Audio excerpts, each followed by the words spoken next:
Efa ao anatin'ny fanomanana ny fetin'ny Noël tanteraka kosa isika amin'izao fotoana izao ary ny sokatra nanomboka tamin'ity androany ity ihany koa moa ny Bazar De Noël etsy Mahamasina. Raha tsika hoe nanahoana ny akon'izay. Natomboka androany hetsika Bazar De Noël etsy amin'ny manoloan'ny stade Mahamasina. Mbola vao miatomboka moa ny tsena ka mbola vitsivitsy ireo tonga nitsidika. Na izany aza nefa dia tsikaritra fa ny ankizy niaraka tamin'ireo ray aman-dreniny no betsaka namonjy tsena. Somary niakatra hoy ireo mpivarotra ny vidin'ny entana raha oharina tamin'ny taondasa. Fandraisana anjara aloha amin'izao tena voaloha izao vao manomboka mahitsy izao zay fantananjara aloha tsara andraikitra daholo ny tany amin'ny tamin'ny taona ity somary miakatra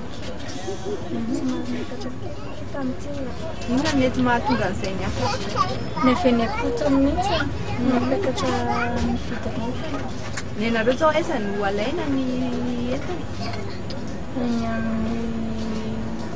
Eny andravana.